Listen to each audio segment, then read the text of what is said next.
ఇక సత్యం, ప్రభావతి వాకింగ్‌కి వెళ్తారు.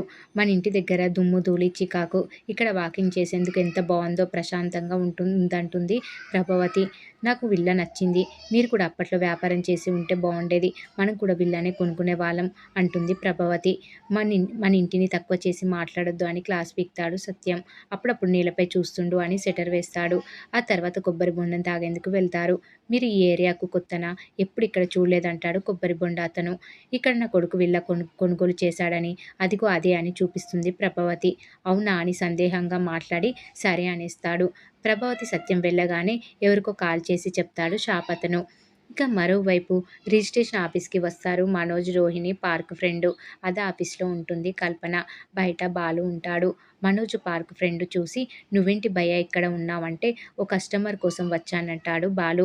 "మీరేంటిక్కడ" అని అడిగితే "విల్లాకు రిజిస్ట్రేషన్ ఛార్జీలు ఎంత అవుతాయో కనుక్కునేందుకు వచ్చామంటాడు పార్క్ ఫ్రెండు. చాలా ఫాస్ట్‌గా ఉన్నారే అని బాలు అనగానే "ఈ మాత్రం ఫాస్ట్‌గా లేకపోతే జీవితంలో ముందుకు వెళ్ళలేం" అంటుంది రోహిణి. "లోపలికి రా భయ్యా" అని మణికంఠ అంటే వాడెందుకు వద్దంటాడు మనోజ్. "నువ్వు రమ్మన్నా నేను రాను" అని అంటాడు బాలు. ఇక లోపలికి వెళ్ళిన మనోజ్ విల్లా రిజిస్ట్రేషన్ గురించి ఎంక్వైరీ చేస్తూ ఉంటాడు. మనోజ్‌ని చూస్తుంది కల్పన. "బయటకు వచ్చి వెళ్ళిపోదాం పదా" అని అంటుంది బాలుతో కల్పన. "ఏమైందని" అడుగుతాడు బాలు. "ఫోన్‌లో అడిగితే వెంటనే అయిపోతుంది అన్నారు. కానీ ఇప్పుడు చాలా టైం పడుతుందంటున్నారు. అయినా నేను ఇక్కడ ఎప్పుడూ చూడకూడదు అనుకున్న వాళ్ళను చూశాను.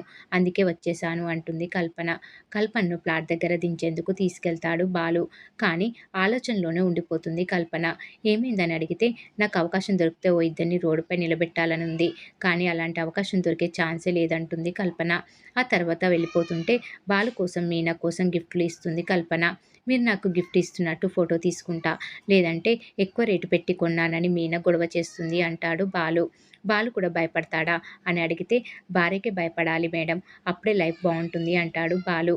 ఇక మనోజ్ స్టైల్‌గా సోఫాలో కూర్చొని కాల్ మాట్లాడుతూ ఉంటాడు. రోహిణి కాఫీ తీసుకొచ్చి ఇస్తుంది. టీవీ కాసేపులో వస్తుందని, మనకు బాగా కలిసొచ్చిందని మురిసిపోతూ ఉంటారు రోహిణి, మనోజ్. "నేను ఈ స్థాయికి చేరుకుంటానని అమ్మ ముందే అనుకుంది. మన రేంజ్ పెరిగిపోతుందని" కబుర్లు చెప్పుకుంటూ ఉంటారు. ఇంతలో ఇంటి ముందు కారు ఆగుతుంది. "నేమ్ బోర్డ్ ఆర్డర్ ఇచ్చాను కదా! డెలివరీ వచ్చినట్టుంది" ఇంట్లో అందరిని పిలుస్తాడు మనోజ్.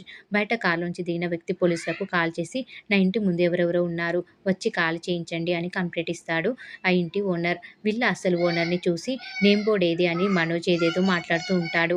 "నేనెవరో తెలుసా" అని అడిగినా "నేమ్ బోర్డ్ కంపెనీనే కదా" అని అంటాడు మనోజ్. "మీరు ఈ విల్లా ఎవరి దగ్గర కొన్నారని" అడుగుతాడు ఆ వ్యక్తి. "ఎవరి దగ్గర కొనడం ఏంటి? ఇంటి ఓనర్ దగ్గర కొన్నామంటుంది ప్రభావతి. 30,00,000 అడ్వాన్స్ ఇచ్చామని చెప్తుంది. వీడు అడ్వాన్స్ ఇచ్చిన విషయం నిజమే కానీ తీసుకున్నవాడు ఓనరో కాదో నాకు డౌటు" అంటాడు బాలు. "నువ్వు ఆగరా" అని మనోజ్ కోప్పడతాడు. "ఈ ఇంటి ఓనర్‌ని నేను" అని షాక్ ఇస్తాడు ఆ వ్యక్తి.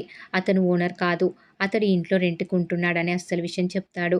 "ఇలాంటిదేదో ఉంటుందని ముందే ఊహించాను" అంటుంది ప్రభావతి. "అతను నాకు 2 నెలల నుంచి రెంట్ కూడా కట్టడం లేదు. కాల్ చేసి కనుక్కోండి" అని అంటాడు. మనోజ్ ఆ వ్యక్తికి కాల్ చేస్తే స్విచ్ ఆఫ్ వస్తుంది. "మనం మోసపోయాంరా, అర్థమవుతుందా" అంటాడు సత్యం. "నేను ఒప్పుకోను" అంటుంది ప్రభావతి. "ఇప్పుడు మన పరిస్థితి ఏంటని" శృతి అడుగుతుంది. "మనమే మర్యాదగా బయటకు వెళ్ళడం బెటర్" అని అంటుంది. "నాకు ఇంట్లో చాలా పని ఉంది. మీరు మర్యాదగా ఖాళీ చేయండి" అని అంటాడు అస్సలు ఓనర్. "మీ ఇల్లు రెంట్‌కి తీసుకొని రెంట్ కట్టలేదు. మీరు ఖాళీ చేయమంటే డబ్బులు లేక ఇలాంటి బకరాను పట్టుకున్నాడు. వీడేమో ముందు వెనుక చూడకుండా డబ్బులు ముట్ట చెప్పాడు. ఇదే కదా జరిగింది" అని బాలు అంటాడు. అవునని బదిలిచ్చిన ఇంటి ఓనర్ వెంటనే ఇంటికి కాల్ చేయండి అని బెదిరిస్తాడు. వాడిపై పోలీస్ కంప్లెయింట్ ఇద్దామా అని బాలు చెప్పగానే "నేను ఆల్రెడీ కంప్లెయింట్ ఇచ్చానంటాడు ఇంటి ఓనర్. ఇంట్లో నుంచి బయటకు వెళ్తుండగా గోమతి అని ఇంటి పేరు పెట్టిన బోర్డు వస్తుంది. పోలీసులు ఎంట్రీ ఇచ్చి వాళ్ళని కాల్ చేస్తారు. ఇంటికి చేరుకున్న బాలు, మనోజ్, రోహిణి ప్రభావతిపై సెటర్స్ వేస్తారు. "ఎన్నిసార్లు మోసపోతావురా" అని సత్యం క్లాస్ పీకుతాడు. అప్పులు చేసి ప్రాపర్టీ కొనకూడదని గడ్డి పెడుతూ ఉంటాడు సత్యం.